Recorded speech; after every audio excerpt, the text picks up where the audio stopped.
Welcome to Python learning series. आज हम Python की स्ट्रिंग एंड टेक्स्ट एडिटिंग को सीखने वाले हैं। आज हम 4 कोड सीखेंगे। ये कोड कंपनी में इंजीनियर्स अपने डेली प्रोजेक्ट को कंप्लीट करने में यूज करते हैं। तो आज का चैप्टर काफ़ी इम्पोर्टेंट होने वाला है। हम क्या क्या सीखने वाले हैं एक बार इनको यहाँ पे लिख लेते हैं। पहला हम सीखेंगे रोस्टिंग। ओके।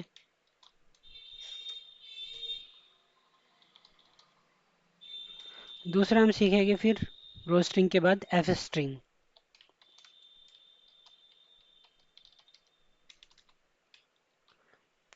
फिर हम सीखेंगे स्प्लिट मेथड।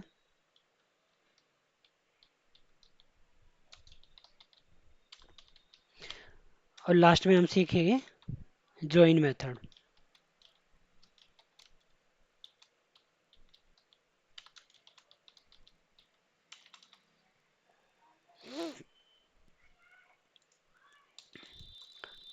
तो सबसे पहले स्टार्ट करते हैं। पहला जो अपना टॉपिक है रोज स्ट्रिंग। तो रोज स्ट्रिंग का जो यूज़ पाइथन में होता है वो असली यूज़ होता है फाइल पाथ। फाइल पाथ में जब हमें कभी अपने प्रोग्राम में किसी फाइल पाथ को कॉल करना होता है, यानी कि अगर कोई फाइल हमें देखनी है वो कहाँ पे है उसका पाथ हमें देना है और अपने कोड में उस पाथ को यूज करना है, तो वहाँ पे रोज स्ट्रिंग का बहुत ही इंपॉर्टेंट यूज़ होता है। ठीक है। पहले देखते हैं कि बिना रोस्टिंग के फाइल पाथ को देते तो हमें कैसे क्या कोड लिखना होगा और हमारा कोड कैसे दिखेगा। ठीक है। तो मान लेते हैं कि हमारा एक फाइल पाथ है जो विंडोज़ है। विंडोज़ में हमारा पाथ है। जैसे कोई भी फाइल पाथ ऐसे ही होता है। ठीक है। सी ड्राइव में यूज़र्स होगा, उसके बाद उस यूज़र का नेम होगा। ठीक है। फिर जैसे वो डेस्कटॉप पे रखा है और जो भी फाइल है उसका नेम। अगर इतना ही हमें टाइप करना होता और इस चीज़ को अगर हम यूज करके देखें प्रिंट फंक्शंस पे, तो देखते हैं एक बार हमें क्या एरर मिलता है या हमें ये कोड रन हो जाता है। ठीक है। जब हमने इतना ही जैसे पाथ है, जो जो हमारा फाइल पाथ है उसको हमने डायरेक्ट यूज किया, एक वेरिएबल में कॉल किया और उसको फिर वेरिएबल को उसके अंदर की क्या वैल्यू है उसको देखने के लिए हमने प्रिंट फंक्शंस का यूज करके उसको डायरेक्ट प्रिंट करके देखा। तो हमें यहाँ पे एरर मिला, यूनिकोड एरर। ठीक है। ये सिंटैक्स एरर है।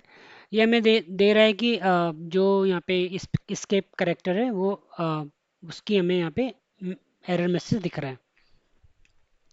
तो ऐसे अगर हमें ये report dot C S V file अपने किसी कोड में यूज़ करनी होती और हमें उसका इसका पाथ वहाँ पे देना होता, तो ये हमारा किसी काम का नहीं था, क्योंकि इसको हम यूज़ ही नहीं कर पा रहे। इवन हम इसको प्रिंट फंक्शन में कॉल भी नहीं कर पा रहे। ठीक है।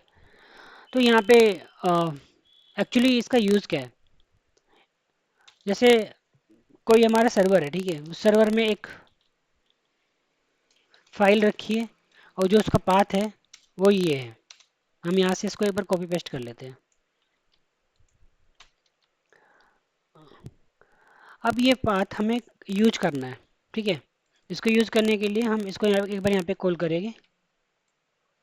इसको यहाँ से एक बार कमेंट आउट कर देते हैं। अभी भी हमें सेम ही एरर मिलने वाला है, क्योंकि अभी तक हमने कुछ नया तो कुछ किया नहीं है। ठीक है। अब इस पाथ को यूज करने के लिए अगर हम इस पूरी स्ट्रिंग से पहले, ये क्योंकि एक कोड के अंदर जो भी वैल्यू है ये एक स्ट्रिंग है कंप्लीट, इस स्ट्रिंग से पहले अगर हम रो स्ट्रिंग को हम कहते हैं आर से, स्मॉल लेटर जो आर होता है,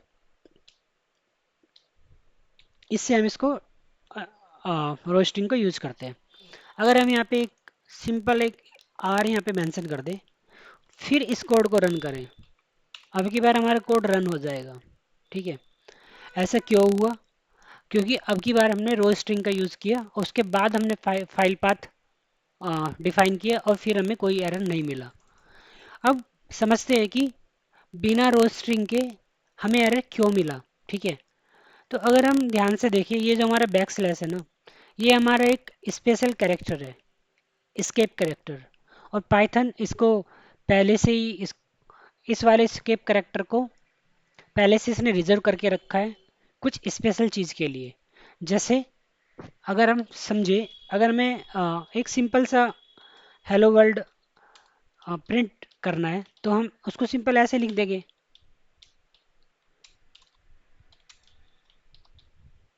ठीक है, जब हम इसको ऐसे लिखेंगे और हम इस कोड को रन करेंगे तो हमें हेलो वर्ल्ड दिख जाएगा। लेकिन हम नहीं चाहते कि वो एक ही लाइन में दिखे, तो हमें वो नेक्स्ट लाइन में देखने के लिए हमें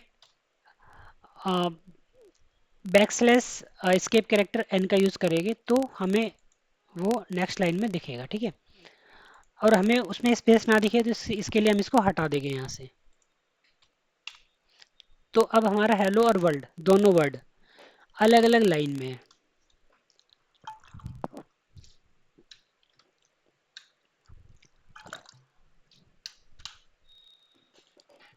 इसके बाद एक दूसरा एस्केप कैरेक्टर होता है टैब के लिए। अब हम चाहते हैं कि हेलो के बाद जब वर्ल्ड टाइप हो तो टैब आए, यानी कि टैब में जितना स्पेस होता है, जैसे 4 कैरेक्टर का स्पेस होता है, वो हमें यहाँ पे दिखे। तो हमने यहाँ पे special character back slash T का यूज़ किया, तो हमें यहाँ पे एक जो टैब का जो यहाँ पे 4 कैरेक्टर का स्पेस है वो हमें दिखने लगा। ओके, तो अगर हम यहाँ पे रो स्ट्रिंग का यूज़ ना करें और सिर्फ ऐसे ही अपना फाइल पाथ डिफाइन करें, तो ये जो बैक स्लैश है ना, इसको पाइथन एस्केप कैरेक्टर कंसिडर करेगा और हमें फिर एरर देगा। ओके, तो इस चीज़ को अवॉइड करने के लिए हम रो स्ट्रिंग का यूज़ करते हैं। अब दूसरा कंसेप्ट है हमारा एफ स्ट्रिंग, इसको हम फॉर्मेट स्ट्रिंग भी बोलते हैं। अब फॉर्मेट स्ट्रिंग का जो असली यूज़ होता है, जैसे ऑटोमेटेड ईमेल भेजनी है, हम लिख लेते हैं यहाँ पे एक बार, ऑटोमेटेड ईमेल भेजनी है। ठीक है,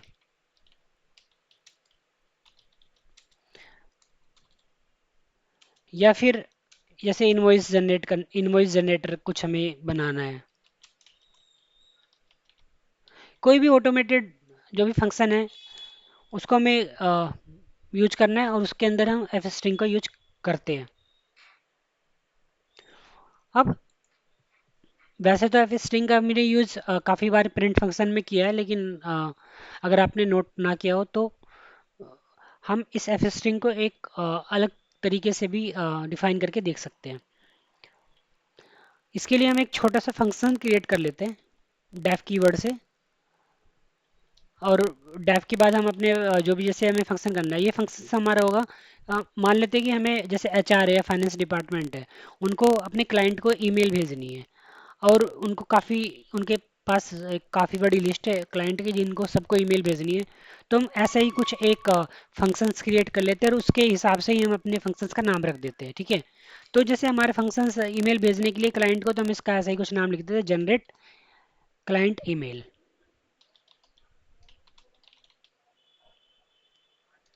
और उसके बाद पैरेंथेसिस, और ये हमारा फंक्शंस क्रिएट हो गया। अब इस फंक्शंस में हम कुछ पैरामीटर डिफाइन करते हैं जो हमें एक्चुअली ईमेल भेजने से पहले देने होंगे। जैसे हमें अगर क्लाइंट नेम देना है, ठीक है, तो हम ऐसे एक पैरामीटर क्लाइंट नेम दे देंगे। उसके बाद हम दूसरा पैरामीटर, जैसे जो भी उनके पास पेंडिंग अमाउंट है वो हमें उनसे लेनी है, तो हम उनको एक पेंडिंग अमाउंट लिख के भी भेज भेज देंगे। तो हमने यहाँ पे दो पैरामीटर अपने फंक्शंस में डाल दिए, और जब हम इस फंक्शंस को कॉल करेंगे तो हम इन पैरामीटर की जगह वो वैल्यू यहाँ पे डाल देंगे, तो वो अपनी जो फॉर्मेटेड ईमेल होगी वो उनको चली जाएगी। अब ईमेल में अगर हम नॉर्मल ईमेल की बात करें, तो ईमेल में ईमेल की बॉडी होती है जहाँ पे हम अपना मैसेज टाइप करते हैं। तो ऐसे ही हम एक ईमेल की बॉडी बना लेते हैं। तो ईमेल की बॉडी बनाने के लिए हम अपना एक ऐसे ही कुछ वेरिएबल क्रिएट कर लेते हैं ईमेल बॉडी के नाम से, और फिर उसके बाद अब यहाँ पे हम फॉर्मेट स्ट्रिंग का यूज करके और ट्रिपल कोट डाल के, ठीक है, उस ट्रिपल कोट को हम क्लोज कर देंगे। अब इसके अंदर हम जो चाहे वो मैसेज लिख सकते हैं। अब ईमेल में अगर हम किसी को ईमेल भेज रहे हैं तो हम ऐसे लिखेंगे डियर, एंड देन जो ये हमारा क्लाइंट नेम होगा वो, और डॉट टाइटल। ये डॉट टाइटल क्या है इसकी हम अभी थोड़ी देर में बात करते हैं। उसके बाद हम ये हमारा यहाँ पे जो ईमेल उसको एड्रेस करने का डियर के बाद जो नेम देने का तरीका वो हमारा कंप्लीट हुआ। अब हमें जो मैसेज भेजना है, जैसे हमें भेजना है कि this is a reminder that your pending amount is that that much. Okay, तो हम ऐसे ही कुछ लिख लेते हैं।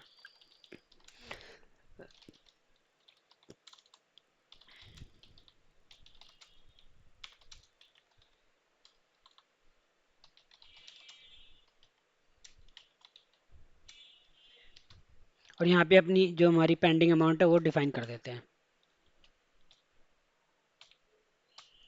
ठीक है, उसके बाद दूसरा मैसेज लिख देते हैं कि if you pay within 5 days you will get some discount. Okay,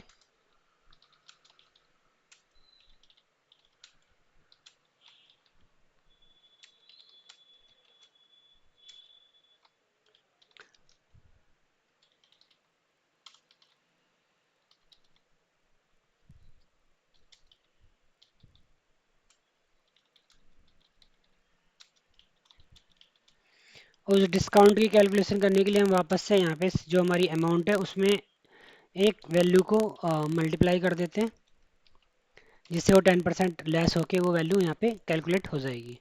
बस लास्ट में हम अपना जो ग्रेटिंग है वो लिख देंगे।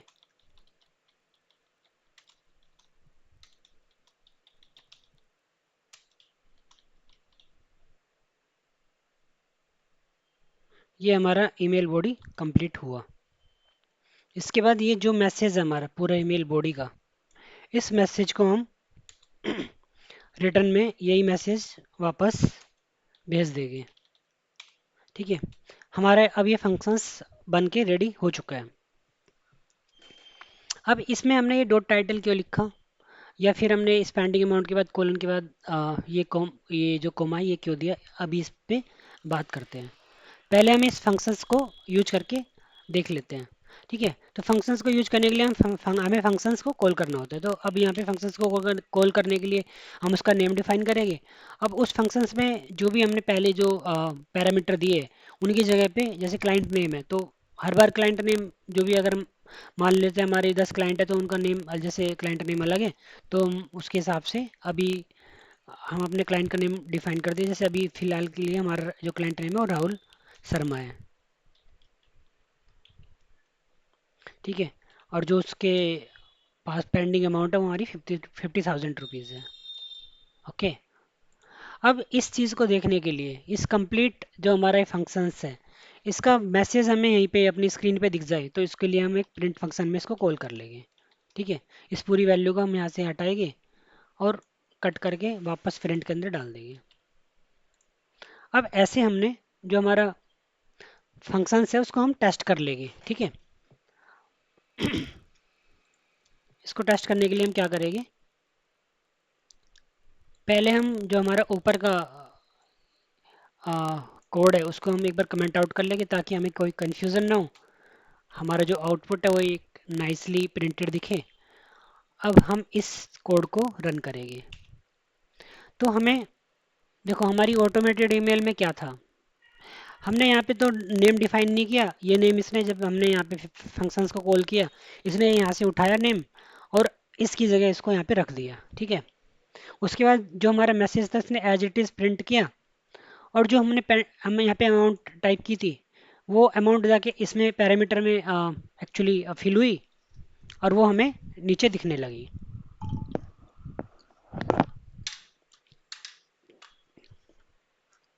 अब जो हमारी सेकंड लाइन है वो भी एज इट इज़ प्रिंट हुई, और वैसे ही जो हमारी पेंडिंग अमाउंट थी उस पे जो मल्टीप्लाई हुआ 0.09 का, पॉइंट सॉरी 0.9 का वो हमारी कैलकुलेट होके जैसे 50,000 पे जो भी 10% का डिस्काउंट जैसे 5,000 वो माइनस होके हमारी एक्चुअल 45,000 वैल्यू दिख गई। और लास्ट में जो हमारा रिगार्ड्स के बाद जो एक फाइनेंस टीम लिखा था वो हमारे एज इट इज़ आ गया।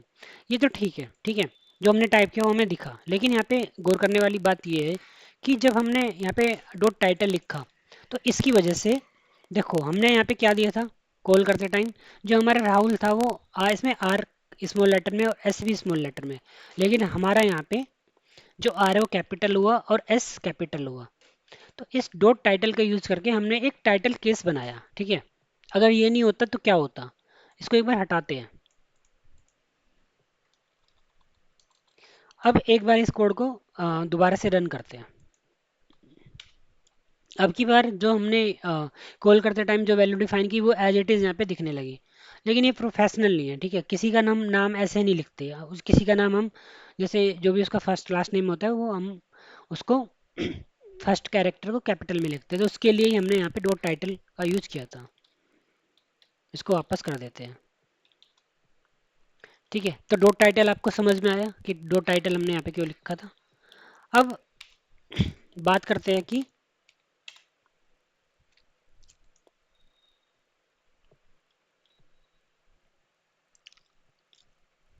ये इसमें स्पेलिंग मिस्टेक हुआ थोड़ा सा।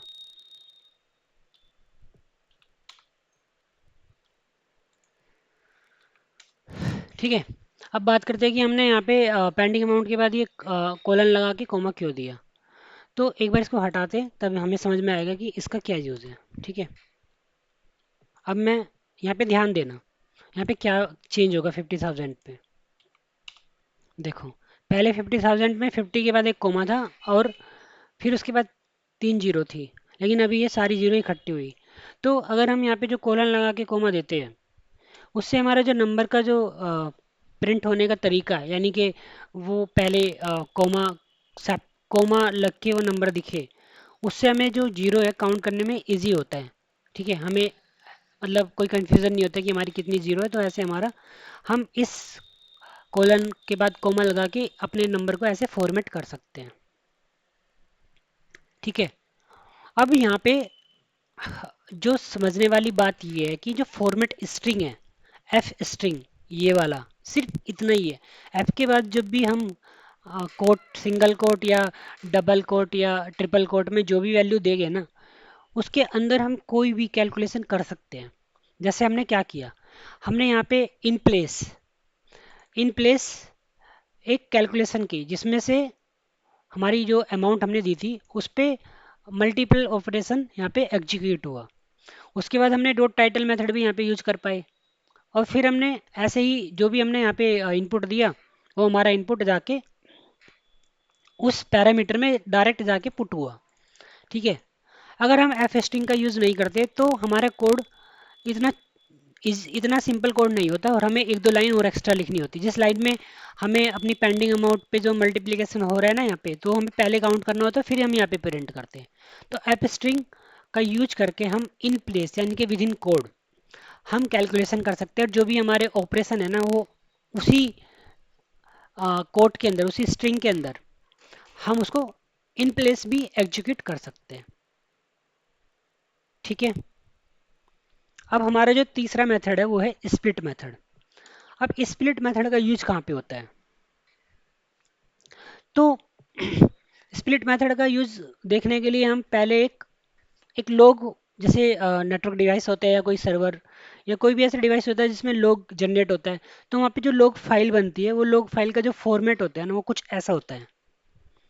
पहले डेट, पहले ईयर होती है, उसके बाद मंथ होता है, फिर एक्चुअल डेट होती है। ठीक है, फिर टाइम, जो भी टाइम होता है वो होता है, मान लेते हैं कि हमारा ये टाइम है। फिर एक सेपरेटर होता है, फिर जो भी एरर का लेवल है, जैसे वो एरर एरर है या फिर वो वार्निंग है या फिर वो अलर्ट है, जो भी है वो उसके बाद ऐसा कुछ आता है। फिर एक सेपरेटर होता है।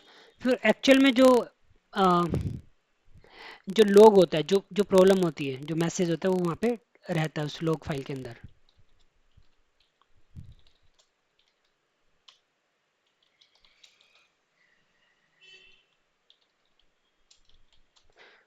कुछ ऐसा हमारा लॉग फाइल रहती है। ठीक है, तो ये तो ठीक है, इसमें इसमें कुछ भी रॉकेट साइंस नहीं है, लॉग फाइल ऐसी दिखती है। अब इस लॉग फाइल में मान लेते हैं कि हमसे किसी नॉन टेक्निकल ने हमसे, जो भी नॉन टेक्निकल व्यक्ति है उसने हमसे मांगा कि मुझे कुछ ऐसा बताओ कि कितने एरर आए और मतलब उसमें एरर क्या है या क्या लॉग लेवल है। वो मुझे एक मतलब अच्छे फॉर्मेट में, जो फॉर्मेट समझने लायक हो ऐसे फॉर्मेट में बना के दे दो। तो हम उसको अगर ऐसे सिंपल प्लेन टेक्स्ट फाइल दे देंगे या जो हमारी लॉग फाइल वो दे देंगे तो वो मतलब कुछ भी उसमें ऐसा समझ में आने वाला नहीं है। नॉन टेक्निकल को। तो उसके लिए हम क्या करेंगे, हम स्प्लिट मेथड का यूज करके इसमें से जो हमारा सेपरेटर है इसको हटा देंगे।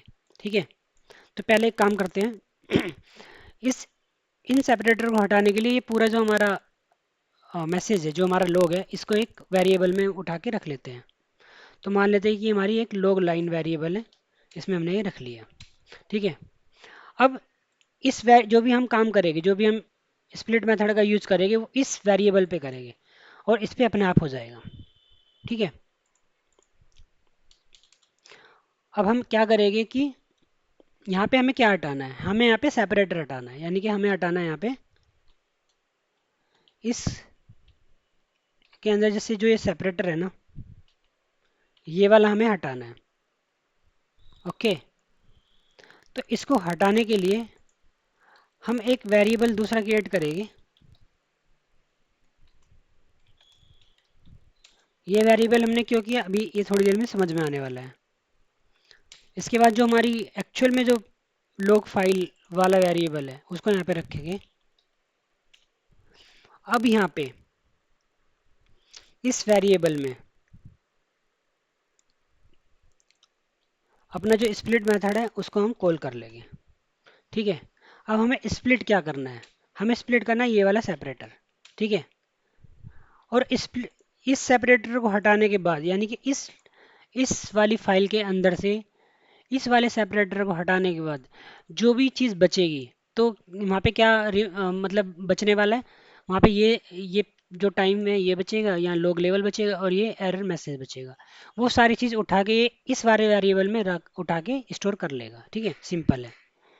तो हमने स्प्लिट कर लिया, ये सेपरेटर हटा दिया और हमारी बची सेपरेटर के बिना जो भी वैल्यू बची है वो सारी इस वाले वेरिएबल में हमारी आ गई।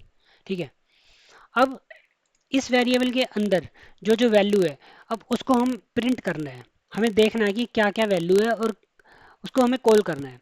तो किसी चीज़ को कॉल करने के लिए हम उस पूरी वैल्यू को हम एक अलग से वेरिएबल में कॉल कर लेंगे और उस वेरिएबल में उसको सेव कर लेंगे। तो हम जो भी इसके अंदर की वैल्यू है उसको हम अनपैक करेंगे। ठीक है, तो अनपैक के लिए हम डेटा अनपैकिंग का यूज़ करेंगे। अनपैकिंग करने के लिए हमने पहले एक यहीं पे एक प्लेलिस्ट में सीरीज प्लेलिस्ट सीरीज में हमने एक वीडियो बनाई है जिसमें हमने ये अनपैकिंग करना सीखा है। तो अगर आपने अभी तक वो वाली वीडियो नहीं देखी है तो आप जाके प्लेलिस्ट में सारी उस वीडियो को देख सकते हैं और आपको ये समझ में आ जाएगा। ठीक है, तो अनपैकिंग करने के लिए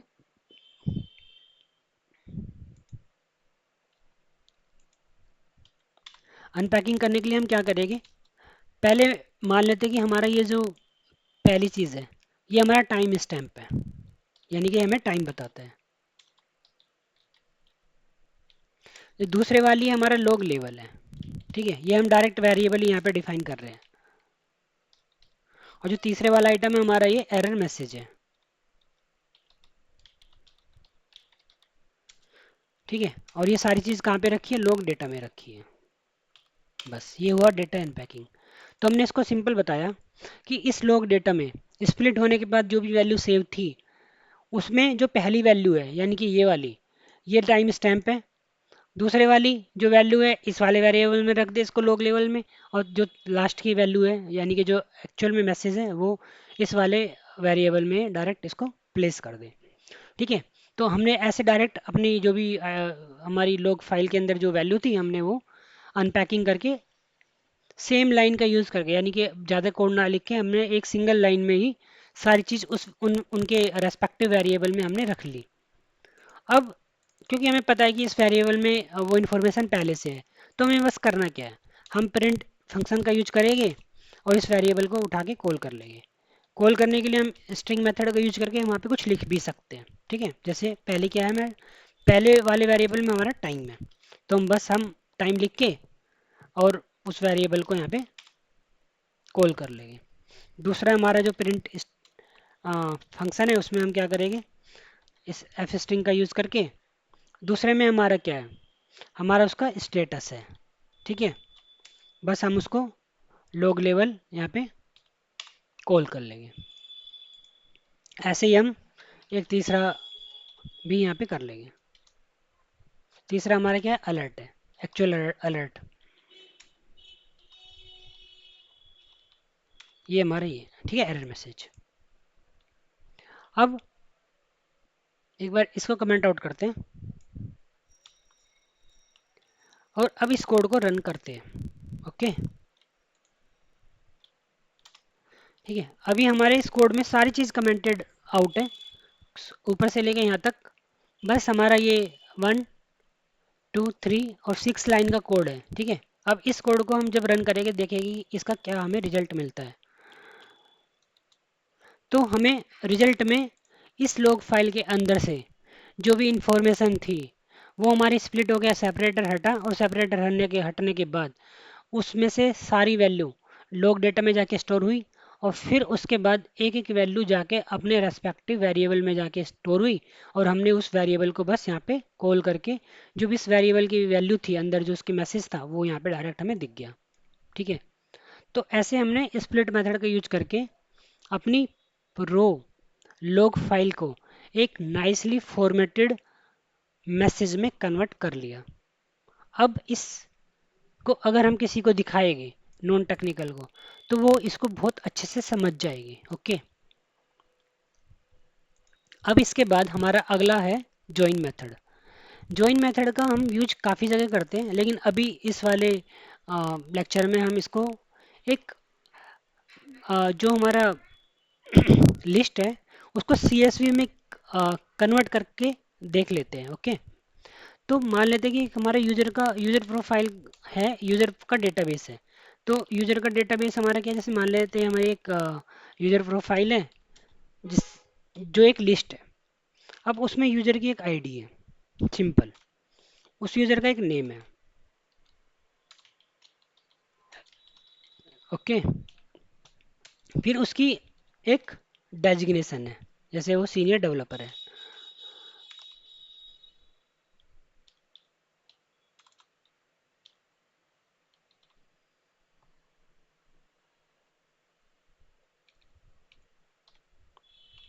अब उसकी एक लोकेशन है, मान लेते हैं कि वो दिल्ली में रहता है, ठीक है। तो अभी हमारे डेटाबेस में ये हम कर रहे हैं जो ही मेथड का यूज, लिस्ट को कन्वर्टिंग लिस्ट इनटू CSV, ठीक है। ये अभी हमारी एक लिस्ट है।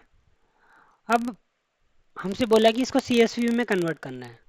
तो अब CSV में कन्वर्ट करने के लिए हम क्या करेंगे, हम बस एक कोई भी वेरिएबल यहाँ पे अपनी जो भी हमें सही लगे वो वेरिएबल का नाम बनाएंगे, और यहाँ पे हम इस ज्वाइन मेथड का यूज करेंगे। तो ज्वाइन मेथड में क्या होता है, हमें पहले जो कोड होता है उसके अंदर हमें डिफाइन करना होता है कि हम किस चीज़ से ज्वाइन करेंगे। कोड के अंदर हमें कोमा से इसको ज्वाइन करेंगे, ठीक है, क्योंकि ये CSV है और CSV का मतलब होता है कोमा सेपरेटेड वैल्यू। तो जो भी वैल्यू होगी हर एक वैल्यू कोमा से सेपरेट होगी, तो हम इस कोड में कोमा ही डिफाइन कर देते हैं। उसके बाद हम यहाँ पे ज्वाइन लिखेंगे और बस पैरेंथेसिस को क्लोज कर देंगे। अब ये हमारा इनकम्प्लीट कोड हुआ। अब हमें इसमें अपना क्या यूज करना है, यानी कि इस जॉइन के अंदर हमें क्या करना है, यूज़र प्रोफाइल को हमें कन्वर्ट करना है। तो हम उठा के इसको यहाँ से कॉपी करेंगे, उसके अंदर डाल देंगे, ठीक है। अब इसको अगर हम प्रिंट करें, अब हम क्या करने वाले हैं, ऐसे ही एक मैसेज हम पास कर लेते हैं कि हम करने वाले हैं कि ready to write in Excel CSV file. ये हम ऐसे ही एक मैसेज किसी को दिखा देते हैं।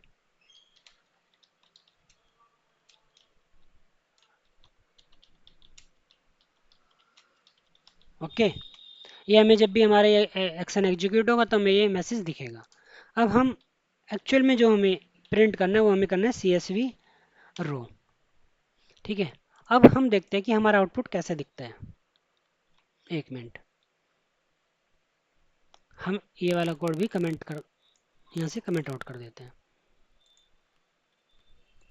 अब हम देखते हैं कि हमारा मैसेज कैसे दिखता है, ठीक है। तो हमारे पास क्या था, हमारे पास एक यूज़र प्रोफाइल थी जो एक लिस्ट थी। उस लिस्ट को हमने ज्वाइन मेथड का यूज़ करके उसको कॉमा सेपरेटेड बना दिया, ठीक है। अब जो हमारा लिस्ट है वो अब हमें कॉमा सेपरेटेड वैल्यू दिख रही है, यानी कि CSV फॉर्मेट हमारा यहाँ पे बन चुका है। ओके, तो अब हम एक बार रिवाइज करते हैं।